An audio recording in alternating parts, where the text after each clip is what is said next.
Баршаңызға сәлем достар, сіздермен бірге Айгерім.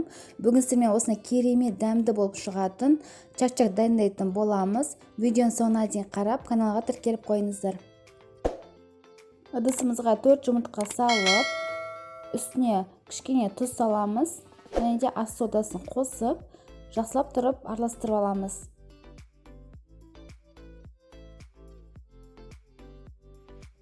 Енді ұнымызды електен өткізіп, қамыр илейтін боламыз.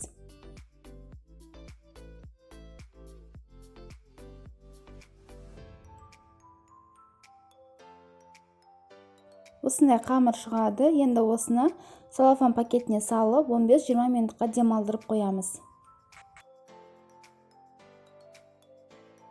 Демалып болған соң, енді қамырымызды 2 бөлікке бөліп, жұқа қылып, қамырға жайғандай қылып жайып шығамыз.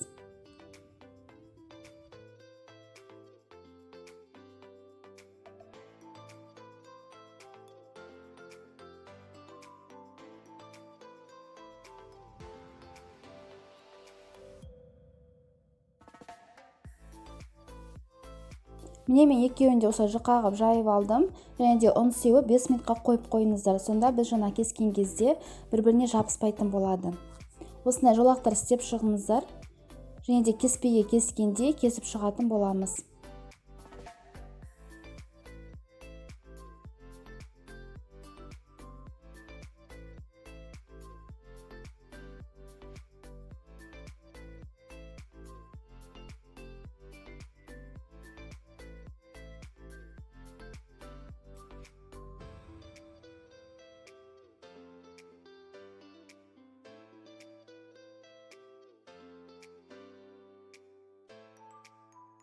Енді біз қатты қызып тұрған майымызға пісіріп алатын боламыз.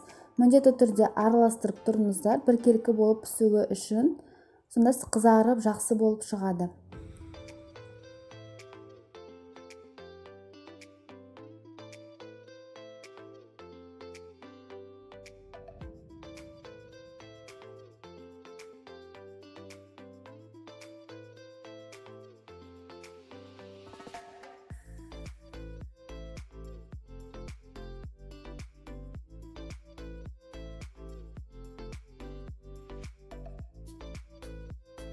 Енді сиропымызды дайындайтын боламыз. Ыдысымызға су құямыз, қант қосамыз және де жақсы сапалы бал қосатын боламыз.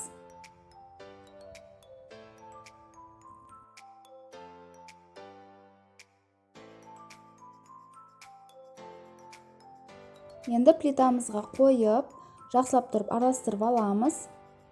Бірінші қатты отта бір қайнатып аламыз, сосын барып жай отқа 5 минуттай қайнататын боламыз.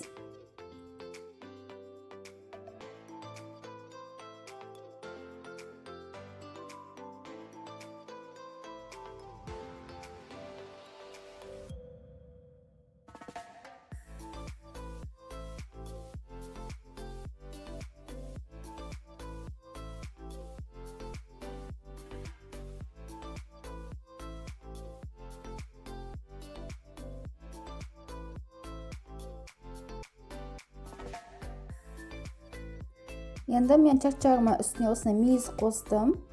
Бәрін жақсылап араластырып аламын.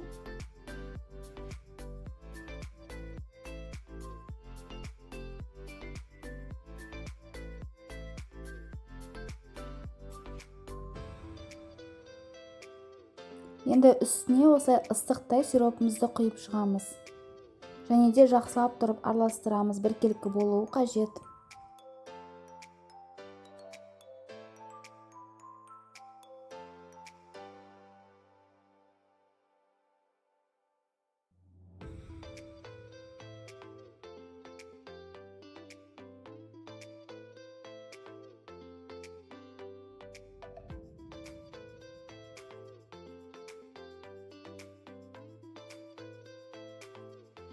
Енді кез келген противеньді алып, үстіне пергамент қағазын төсеп, жаңағы чак-чагымызды салып шығамыз. Үстін тегіс істейміз, қасықпен басып жіберіңіздер.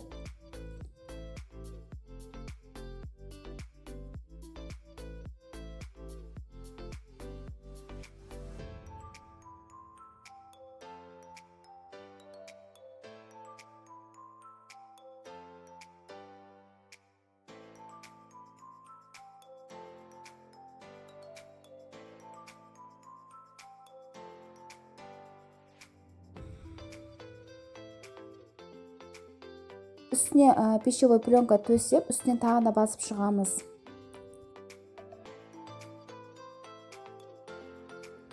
Енді біз жаңағы чашчағымыздың жақсы қатуы үшін мұздатқышқа 1-2 сағатқа қойып қоямыз. Міне біздің чашчағымыз дайын болды, достар. Өте дәмді, өте керемет болып шығады. Міндетті түрде жасап көріңіздер.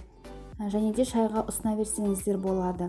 Егер видео рецепт ұнаған болса, менің каналыма тіркеліп, лайк басып, комментарий қалдыруды ұмытпаңыздар, достар. Сіздермен болған Әйгерім. Назарларыңызға көп рахмет.